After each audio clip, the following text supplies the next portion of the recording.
Forum Secretariat in Suva. Thank you, Seini.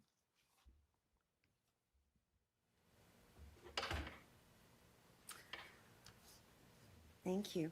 Well, I'd like to start off just with a couple of short apologies. Firstly, from our Deputy Secretary General, Fleri Teo, who was invited to talk at this conference today and unfortunately is tied up with other meetings in Suva, so he passes on his apologies. And secondly, I have a brief apology to those of you who I know were in the audience a couple of days ago where I presented a few of these same slides talking about the Pacific Plan Review. But I hope you'll be heartened to know that there are a couple of points of difference today. A key one being that we actually have a member of the Pacific Plan Review team in our midst, Ms. Numia Simi, who's at the back there. So I hope if there are any thorny questions about the review, Numia will be there to help me out or to pull me up if I get anything wrong. As for the introduction, I'm from the Forum Secretariat, and we've been given the role of managing and assisting with the Pacific Plan Review, but it is an independent process.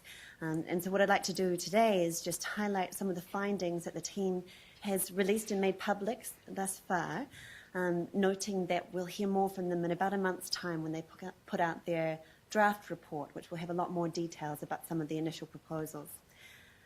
I should also point out that this topic, the future of Pacific regionalism, was one that we were given by the ANU to talk to, and it does seem a rather lofty topic, but I think actually the Pacific Plan Review is a really good lens through which to look towards the future of Pacific regionalism, whilst also looking a little bit at the past.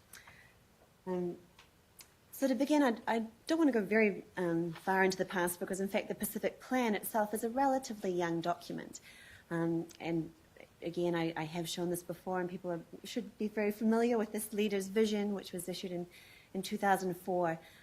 Feels perhaps a little back to the future, because at that time they were talking very much about this future vision for the region, which I think is held solid over the intervening years, and was really supposed to be the foundation on which the Pacific Plan was based. So the year following, the Pacific Plan was put together and endorsed by leaders. It was based at the time on some studies that were actually done by the Asian Development Bank and the Commonwealth, which looked into options for pooling service provision and various forms of regionalism. And when it first came out, it was perhaps a little unwieldy document. It had about 44 initiatives that were listed in its annexes as areas of regional cooperation and integration that could be pursued by Pacific Island countries. Over the subsequent years, those initiatives or priorities were updated on a regular basis until we got to about 2009, and a medium-term set of priorities were identified. But as you'll see, they weren't trimmed very much. We've got to 37, and those are still the priorities that are in place in the Pacific Plan. And this is one of the issues that will be, or is being addressed in the current review, is really what are our priorities as a region? And in particular, how can we focus on priorities for regional cooperation and integration? So to give you a sense of perhaps what's different about this review from past reviews, and I know that we also have in our midst people who have a lot of experience in the region and have seen a number of reviews being undertaken, perhaps not only on the Pacific Plan, but on the entire regional architecture for the Pacific, and reviews of the Pacific Islands Forum Secretariat.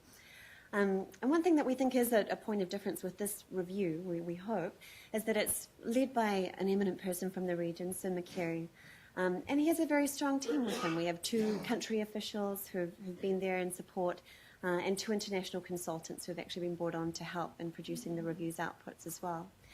And this team has been given a very large task. They've been asked not only to look at the Pacific Plan as a document, but actually to think more broadly about the context in which the Pacific Plan is situated.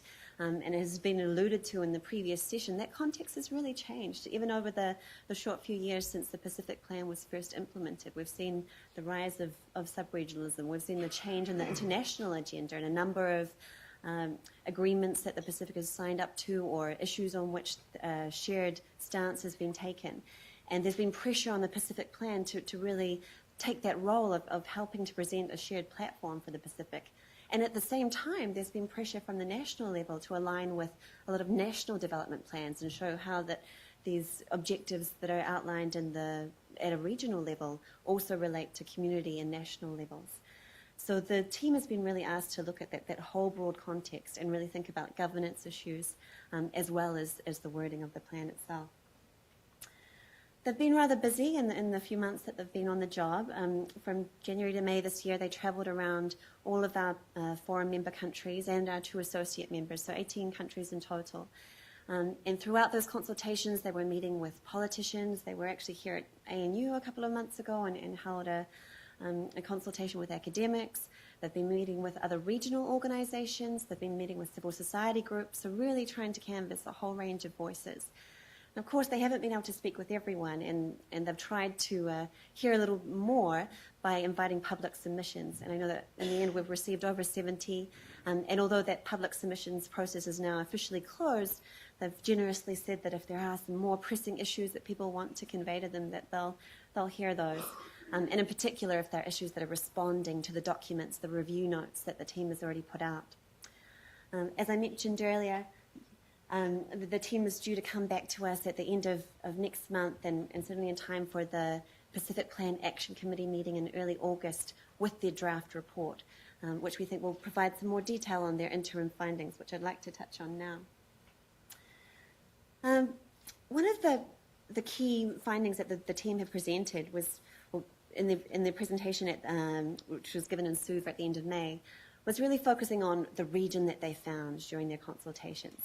And a lot of this isn't new material, but it's really important to hear and to reflect back because it was really what was amalgamated from all the stories and the voices that they heard. So, of course, there was a recognition of the diversity of the region, of connections between people at the same time as fragmentation. But what I really like to focus on here was the sense that there was an ongoing appetite for regionalism that did come through from all the consultations. But also there was a diversity of opinion on what regionalism meant and really if it was a journey that we were on and it was a long-term journey, where exactly that journey was going to. The team talked a little bit about a spectrum of regional cooperation through to integration and emphasized that the Pacific region is very much at the cooperation end of that spectrum at this stage. And they felt that the current Pacific Plan really wasn't the document that we needed to take us forward into that next stage. We need some changes. They proposed that, and again we'll see more details on this soon, but that what we needed was a new Pacific framework. Something that shouldn't be seen as a really comprehensive regional development plan that was all about an integrated region. And also something that shouldn't be all about listing priorities for donors to come in and fund, but should be much more capturing the essence of what countries were really keen to work on, perhaps at the level more of pooling and cooperation than at the heavily integrated level. They also talked a lot about creating a space for political dialogue on these issues and the importance of actually giving leaders that opportunity to sit and discuss and create a collegial atmosphere in which they could identify the areas in which they really saw the most promise in working together and were then open to all the suggestions that were put up to them for the most viable economic and political options. I think it might be good to note there too that there would need to be some changes in the existing regional architecture that we have in order to make this happen. And the team did make some suggestions in that regard. They talked about the need for some gatekeeping on the kinds of issues that were put forward for leaders' consideration. As I mentioned earlier, at present we've got 37 priorities on the table. It's really too many. We need to think about how to trim that down and do that in a sensitive way. And at the same time not completely cut the fundamentals out of the Pacific Plan. And some of those are things like the real values that the Pacific region wants to have expressed in this document. So I think they have a rather challenging task ahead of them in proposing what this future plan will look like, something that still captures the values but also is a lot more streamlined and is really going to give us a clear vision of what we need going forward. Thank you. So just to come back to the timeline for all of this, we'll see in September the ending of this current review process when Sumakeri is going to meet with the region's leaders at their meeting in Marshall Islands. But that certainly won't be the end of this journey. We hope that what the team will give us at that stage will be a lot of food for thought going forwards, but we will need a lot of engagement from, of course, from leaders and officials, but from a lot of different stakeholders in the region to help map out those next steps. I think when leaders asked the team to go out and perform this review, they called for a refreshed Pacific plan to be brought back to them. But I think what's been made clear is that we can't just set a team of even very talented consultants and officials and a leader out and ask them to come back with a whole new plan for the Pacific. That plan actually has to be something that comes through from all of the member countries.